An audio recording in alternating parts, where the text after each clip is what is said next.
अस्सलाम वालेकुम। आज के इस लेक्चर में हम लोग क्लास 11th फिजिक्स और इसका टॉपिक जो है कंजर्वेशन ऑफ एंगुलर मोमेंटम को करेंगे। सबसे पहले डेफिनेशन आप लोग देख लें। डेफिनेशन में क्या लिखा हुआ है कि the total angular momentum, conservation का क्या मतलब है कि कंजर्व रहना, कांस्टेंट रहना, यानी ज़ाया ना होना। ठीक है, अगर मैं सादा वर्ड्स में बोलूँ तो यहाँ पे क्या है, the total angular momentum of a system, किसी भी सिस्टम का total angular momentum is constant, अगर कांस्टेंट हो इन both magnitude and direction, both magnitude और डायरेक्शन में दोनों कांस्टेंट हो। इफ, अगर रिजल्टेंट एक्सटर्नल टॉर्क, अगर रिजल्टेंट एक्सटर्नल टॉर्क क्या हो, acting on the system is zero, that is if the system is isolated. मतलब क्या है इसका कि एंगुलर मोमेंटम क्या होता है कि बॉडी को सर्कल में रोटेट करता है। ठीक है, अगर टॉर्क उस पर ना लग रही हो, मतलब फोर्स कोई भी ना लग रही हो, फोर्स ना लग रही हो तो उसका मीन्स क्या है कि वो बॉडी आइसोलेशन में हो। ठीक है, आइसोलेशन में हो तो फिर उसको क्या बोलेंगे, कंजर्वेशन मोमेंटम, एंगुलर मोमेंटम क्या होगी है, कंजर्व होगी। ठीक है, उसकी डेरिवेशन भी हम लोगों ने करनी है। सबसे पहले हम लोगों ने स्टार्ट कहाँ से करना है, एज वी नो डैट। ठीक है, एज वी नो डैट, जैसे कि हम लोग जानते हैं, क्या जानते हैं, L is equal to M V R. L is equal to M V R formula हम लोगों ने एंगुलर मोमेंटम में पढ़ा है। ठीक है, अब इसका बताना है कि कंजर्व कैसे रह रहा है। तो और हम लोगों ने दूसरा फॉर्मूला क्या पढ़ा, L is equal to R P sine theta. Sine theta लगा रही हूँ। ठीक है, यहाँ पे, और ये हमारे पास एल हमारे पास किसके प्रोडक्ट के बराबर था, L is equal to R dot B था, आर क्रॉस बी था, पी था, सॉरी, आर क्रॉस पी था, तो क्रॉस प्रोडक्ट था, इसलिए हम लोगों ने यहाँ पे क्या लगाया, साइन थीटा लगाया है। अब मैं कहूँ अगर थीटा 90 डिग्री है तो फिर क्या होगा, साइन मैक्सिमम आएगा ना, तो फिर L is equal to R P भी मैं लिख सकती हूँ। अब नेक्स्ट काम क्या है कि अब नेक्स्ट काम आप लोगों ने क्या करना है, taking rate of change of L. ठीक है, एल की रेट ऑफ चेंज ले रहे हैं। ठीक है, rate of change of L यानी एंगुलर मोमेंटम का। तो हमारे पास ये क्या आएगा, del L over del T. अब यहाँ पे मैं कर रही हूँ। ठीक है, del L over del T, या फिर ये देख लें आप लोग, del L over del T is equal to R. Radius तो सेम रह रहा है, रेडियस टाइम के साथ चेंज नहीं हो रहा, एंगुलर मोमेंटम चेंज हो रहा है। ठीक है, टाइम के साथ। और पी हमारे पास क्या है, लीनियर मोमेंटम, वो भी चेंज हो रहा है। L is equal to R P, हम लोगों ने एंगुलर मोमेंटम और लीनियर मोमेंटम का रिलेशन पढ़ा था। ठीक है, ये वो रिलेशन है, delta P over delta T. अब यहाँ पे मैंने टाइम रेट ऑफ चेंज क्यों लगाया है, क्योंकि टाइम के लिहाज से वो चेंज हो रही चीज़, अगर आप लोग देखें तो। अब इसके बाद हमारे पास क्या होगा, जैसे कि हम लोग पढ़ चुके हैं, also F is equal to delta P over delta T. हम लोग पढ़ चुके हैं ना कि हमारे पास एफ किसके बराबर होता है, delta P over time rate of change of momentum is called force. ठीक है, फोर्स को हम लोग बोलते थे, तो हम लोगों ने फोर्स को बोल दिया। अब इसको मैं पुट करूंगी यहाँ पे, तो मेरे पास ये क्या आएगा, delta L over delta T which is equal to R F. ठीक है, ये आ गया मेरे पास रिलेशन। ठीक है, फाइनल रिलेशन ये आ गई है। अब इसके बाद क्या है, इसके बाद आप लोगों ने नेक्स्ट भी पढ़ा है कि ये किसके बराबर होता है, T is equal to tau is equal to R F. ठीक है, ये आप लोगों ने पढ़ा हुआ है। तो आप लोगों के पास ये क्या आ जाएगा, delta L is equal to delta L over delta T is equal to tau is equal to delta L over delta T. तो ये हमारे पास रिलेशन है जो कि हम लोगों ने बतानी है। हम लोगों ने क्या कहा है, the total angular momentum of a system is constant रहेगा in both magnitude and direction, magnitude में भी यानी उसकी मिकदार भी सेम रहेगी और डायरेक्शन भी सेम रहेगा। इफ रिजल्टेंट एक्सटर्नल टॉर्क, अगर resultant external torque acting on the system पे जो लग रही है वो क्या हो, जीरो हो, दैट इज, इसका क्या मतलब है कि बॉडी क्या हो, आइसोलेशन में हो। अब स्टूडेंट्स यहाँ से हम लोग देखें वेक्टर फॉर्म में, देखें इन वेक्टर फॉर्म में इसी फॉर्मूला को हम लोग देखें तो हमारे पास ये क्या आएगा, वेक्टर फॉर्म में आएगा डेल्टा एल यानी change in angular momentum divided by delta T which is equal to tau के ऊपर भी क्या आएगा, वेक्टर फॉर्म आएगा। अब स्टूडेंट्स हम लोग क्या देखेंगे यहाँ पे कि अगर बॉडी आइसोलेशन में हो फॉर एन आइसोलेटेड सिस्टम, किसी भी आइसोलेटेड सिस्टम के लिए हम लोग क्या करेंगे कि हम लोग ने अभी बताया है कि हमारे पास क्या होगा, टॉर्क क्या होगा, जीरो होगा। इसका क्या मतलब है कि T tau is equal to zero होगा। अगर मैं कहूँ कि del L over del T which is equal to zero, तो हमारे पास ये क्या आ जाएगा, हमारे पास ये आएगा कि इसका क्या मतलब है कि del L is equal to zero. मतलब क्या है, चेंज इन एंगुलर मोमेंटम, वो क्या है, एंगुलर मोमेंटम में चेंज क्या है, जीरो है। मतलब क्या है इसका कि बॉडी में जो एंगुलर मोमेंटम है वो कांस्टेंट रह रही है। ठीक है, इसका क्या मतलब, अगर मैं यहाँ पे ये लिखूँ डेल्टा एल मेरे पास होता है L F minus L I होता है ना, फाइनल माइनस इनिशियल होता है इज इक्वल टू जीरो।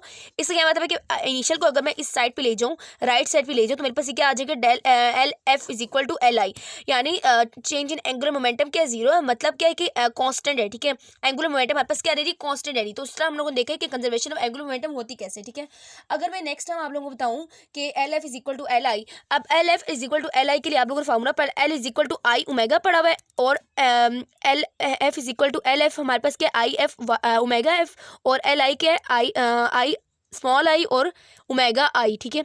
तो ये इनिशियल ये फाइनल के लिए, इनिशियल के लिए। अगर हम लोग यहाँ पे देखें, अगर फाइनल में जो हमारे पास है फाइनल का, अगर ये जो आई है ना, इनर्शिया जो है हमारे पास, वो इनर्शिया जो है, ठीक है, मूवमेंट ऑफ इनर्शिया जो है वो अगर बढ़ जाए तो हमारे पास ये क्या होगा, एंगुलर वेलोसिटी क्या हो जाएगी, कम हो जाएगी। अगर इनिशियल का इनर्शिया बढ़ जाए तो फिर एंगुलर इनर्शिया बढ़ जाए तो हमारे पास क्या होगा कि एंगुलर वेलोसिटी क्या हो जाएगी, कम हो जाएगी। यानी एक दूसरे को हमेशा क्या करें, कंजर्व रख रहे हैं, ठीक है। ये एरो एक का अपवर्ड और एक का डाउनवर्ड क्यों है, क्योंकि ये दोनों कंजर्व रह रहे हैं। अब इसकी हम लोग मिसाल देखेंगे बुक से। बुक में अगर आप लोग देखें, आप लोग को बहुत ही अच्छी एग्जाम्पल गिवन है, ठीक है। अगर हम लोग यहाँ पे लास्ट में देखें, law of conservation of angular momentum states that in the absence of any external torque the angular momentum of a system remains constant. मैं आपको बता चुकी हूँ कि in the absence of resultant torque, अगर कोई टॉर्क ना हो, कोई भी टॉर्क ना लग रही हो, कोई फोर्स ना लग रही हो, तो हम लोगों ने यहाँ पे देखा है डेरिवेशन करके कि हमारे पास एंगुलर मोमेंटम क्या रह रही है, रिमेन्स कांस्टेंट रह रही है। अब इसके बाद स्टूडेंट्स, अगर आप लोग यहाँ पे देखें, आप लोगों के पास यहाँ पे एग्जांपल गिवन है, तो हम लोग इसको बड़ी आराम से समझेंगे इसको, ठीक है। इसको हम लोग ईजिली समझेंगे। अब स्टूडेंट्स यहाँ पे अगर आप लोग देख रहे हो कि जिमनास्टिक में, ठीक है, जिमनास्टिक में एक बॉडी जो है परफॉर्म कर रही है, ठीक है, और ऊपर से नीचे जा रही है, ठीक है। तो अगर आप लोग यहाँ पे देखें, ये समरसॉल्ट है। समरसॉल्ट का क्या मतलब है, कलाबाजियाँ दिखाना, मतलब अपने बॉडी को स्ट्रेच करना और फिर उसको क्या करना, स्प्रेड कर देना, ठीक है। This law is often used by circus acrobats, divers, ballet dancers, ice skaters and other to perform breathtaking feats. तो ये हमारे पास इसी के बारे में बताया गया कि इस तरह की चीज़ों के लिए भी हम लोग क्या यूज़ करते हैं, हम लोग बताते हैं कि इसमें भी एंगुलर मोमेंटम जो होता है रिमेन्स कंजर्व रहता है। In the given figure 5.18 A diver leaves the springboard with his arm and leg extended। अब डाइवर ने क्या किया, स्प्रिंग बोर्ड को लेफ्ट किया, अपने आर्म्स और बाजू को क्या रखा, आर्म्स और फुट को क्या रखा, एक्सटेंड रखा। अब इसका क्या मतलब है स्टूडेंट्स, अब इसका क्या मतलब है, हम लोगों ने फॉर्मूला पढ़ा L is equal to I omega. I omega हम लोगों ने फॉर्मूला पढ़ा है ना, तो अब इसको मैं क्या कहूँगी, अब मैं आई ओमेगा के लिहाज से देखूंगी। अगर मैं यहाँ पे देखूँ, इनर्शिया हमारे पास क्या है, इनर्शिया हमारे पास रेडियस से डायरेक्टली प्रोपोर्शनल है।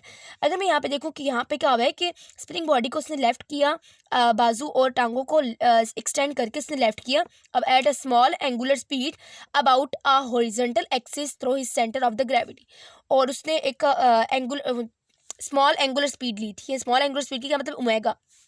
अब यहाँ पे क्या मतलब है कि यहाँ से जब इसने यहाँ से स्ट्रेच छोड़ा तो इसके लेट्स सपोज ये इसका मिड है, ठीक है, यहाँ से यहाँ तक इसका रेडियस ज़्यादा है, ठीक है, मैक्सिमम है। तो रेडियस ज़्यादा है तो मतलब क्या है कि इनर्शिया ज़्यादा होगा, और इधर इन्होंने खुद कहा हुआ है कि स्मॉल एंगुलर वेलोसिटी होगी। तो मैंने भी आप लोगों को क्या बताया था कि एक चीज़ बड़ी होगी तो एक चीज़ छोटी हो रही होगी, ठीक है। लेट्स सपोज कि आई यहाँ पे इंक्रीज़ हो रहा है और ओमेगा यहाँ पे डिक्रीज़ हो रहा है, तो उससे क्या मतलब है कि दोनों कंजर्व्ड है।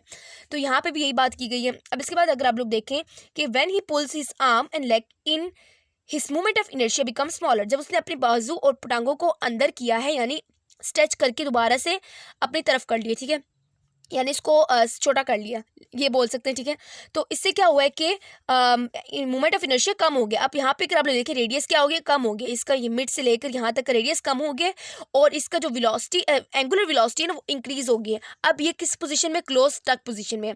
When his body is like a circle, जब इसकी बॉडी क्या है, सर्कल की तरह है, ठीक है। तो इस तरह इसके मूव करने में ज़्यादा आसानी होती है। इस तरह यहाँ पे भी law of conservation of angular inertia, angular momentum यहाँ पे भी यूज होता है। अब इस बार यहाँ पे क्या लिखा हुआ है, in order to keep his angular momentum I omega constant. अब इसके आई ओमेगा को कांस्टेंट रखने के लिए इसने क्या किया, his velocity angular velocity increases. अब यहाँ पे इसका इनर्शिया कम हो गया, यहाँ बता दिया इनर्शिया कम होगा तो एंगुलर वेलोसिटी क्या हो जाएगी, बढ़ जाएगी। तो इस तरह यहाँ पे टोटल एंगुलर मोमेंटम क्या रही, कंजर्व रही है। ही कैन दस मेक 1 or 2 एक्स्ट्रा समरसॉल्ट, और इस तरह ये 2 से 3 और एक्स्ट्रा समरसॉल्ट्स यानी कलाबाजियाँ दिखा सकते हैं। अब इसके बाद नेक्स्ट है नीचे वाला, A gymnast starts the dismount at full extension। Dismount का मतलब उसने अपनी जो जर्नी स्टार्ट की, ठीक है, वो उसने अपनी फुल एक्सटेंशन में स्टार्ट किया, एंड देन में टकिंग इन हिज नीज, और उसने अपनी टकिंग मतलब घुटने को क्या किया है, घुटने को अपनी तरफ किया है। He brings his mass closer to the centre of axis of rotation. अब उसने अपनी मैस को क्या किया, closer to the centre of axis rotation, अपने बिल्कुल एक्सिस रोटेशन के करीब ले आया, ठीक है। अपने टांगों को, अपने मैस को या फिर अपनी टांगों को बिल्कुल करीब ले आया है। अब इसके बाद thereby decreasing the movement of inertia, और इस तरह इसका रेडियस कम हो गया तो मूवमेंट ऑफ इनर्शिया क्या हो गया, कम हो गया। लेकिन अब यहाँ पे एक और बात याद रखनी है कि एंगुलर वेलोसिटी क्या हो जाएगी, इंक्रीज हो जाएगी। तो इससे क्या होगा, movement of inertia decreases when the gymnast decreases his moment of inertia। moment of inertia जब डिक्रीज होती है तो फिर क्या होता है, his angular velocity increases in order to keep his angular momentum constant। मैं आपको बता चुकी हूँ कि आई ओमेगा को कांस्टेंट रखने के लिए अगर एक चीज़ इंक्रीज हो रही है तो दूसरी चीज डिक्रीज होगी।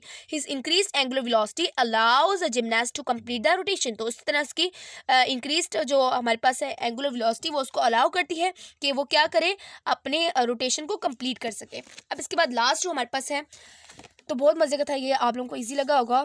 बस इसमें आई और ओमेगा का आप लोगों को ध्यान रखना है। The given figure shows a man standing on turn table. अब ये एक ऐसे टेबल बैठा हुआ है जो कि मूव करती है, ठीक है, जिस वेलोसिटी के साथ मूव करती है। अब क्या कहा हुआ है, होल्डिंग हैवी वेट्स। अब उसने 2 भारी वेट्स लिए हुए हैं और इन हिज हैंड्स, अपने हाथों में, विथ आर्म्स फुली स्ट्रेच। अब इसकी बाजू क्या है, फुली स्ट्रेच हुई है, उसने पूरा जोर के साथ बाजू खोले हुए। तो this arm fully stretch horizontally, he is first set rotating slowly. अब इसकी एंगुलर वेलोसिटी क्या हो रही है, कम हो रही है। अब यहाँ पे अगर आप देखें इसका सेंटर ऑफ मैस ये बोल दूँ तो इसका रेडियस क्या ज़्यादा है। अब इसमें यहाँ पे अगर देखूँ तो इसकी रेडियस क्या है, कम है। अब जब रेडियस ज़्यादा है तो उसका क्या मतलब है, इनर्शिया क्या होगा, ज़्यादा होगा। इनर्शिया ज़्यादा होगा mr स्क्वायर, इनर्शिया किसके बराबर है, mr स्क्वायर के बराबर। रेडियस ज़्यादा हो रहा है तो रेडियस ज़्यादा होगा तो आर स्क्वायर उसको और डबल कर देगा और इनर्शिया क्या हो जाएगा, ज़्यादा इंक्रीज हो जाएगा। तो इसलिए इसकी वेलोसिटी यहाँ पे क्या होगी, कम होगी। अब इसके बाद क्या है कि upon drawing the hands and waits to in toward the chest, जब वो अपनी छाती की तरफ लाया है, अपने जो वेट्स है उसको नज़दीक लाया यानी अपनी सीने की तरफ, तो इससे क्या हुआ कि the angular velocity is considerable increase. Angular velocity क्या होगी, इंक्रीज होगी है। कैसे हुई स्टूडेंट्स, हम लोगों ने पढ़ा हुआ I is equal to M R square. Radius इसका कम हो गया, रेडियस कम हो गया, आर स्केयर था, रेडियस कम हो गया तो इनर्शिया भी क्या हो जाएगा, कम हो जाएगा। इनर्शिया के कम होने से क्या होगा, आई ओमेगा पढ़ा हुआ है, आई ओमेगा कांस्टेंट रहता है। एक चीज़ कम हो रही तो दूसरी चीज़ क्या हो जाएगी, इंक्रीज हो जाएगी और ये चीज़ कांस्टेंट हो जाएगी। हमने यहाँ पे क्या पढ़ा है कि he can slowly down his spinning speed bye stretching his hand again. अगर वो अपने बाजू को पूरा खोल दे तो उसकी जो हमारे पास स्पीड है ना, यानी जो स्पिनिंग स्पीड है यानी एंगुलर वेलोसिटी जो है वो उसकी क्या हो जाएगी, डिक्रीज हो सकती है। This fact is due to conservation of angular momentum. ये फैक्ट क्या होता है, ये फैक्ट क्यों होता है, क्योंकि यहाँ पे कंजर्वेशन ऑफ एंगुलर मोमेंटम हो रही है, ठीक है। अब यहाँ पे मैं बता चुकी हूँ कि इलस्ट्रेशन ऑफ एंगुलर मोमेंटम, यहाँ पे आर ज़्यादा है due to are is maximum, so I is greater, I greater होगा तो फिर एंगुलर इनिशियल एंगुलर वेलोसिटी क्या होगी, कम होगी। और जबकि हमारे पास आई कम होगी तो फिर फाइनल एंगुलर वेलोसिटी क्या होगी, ज़्यादा होगी। और जब इसने अपनी स्पीड को स्लो करना होगा तो अपनी बाजू को दोबारा से स्ट्रेच कर सकते हैं। तो स्टूडेंट्स यहाँ पे हमारा लेक्चर कंप्लीट होता है। उम्मीद करती हूँ लेक्चर आप लोगों को पसंद आएगा। मैंने सारे आपके कंसेप्ट क्लियर कर दिए। मिलते हैं नेक्स्ट लेक्चर में, तब तक के लिए अल्लाह हाफिज़।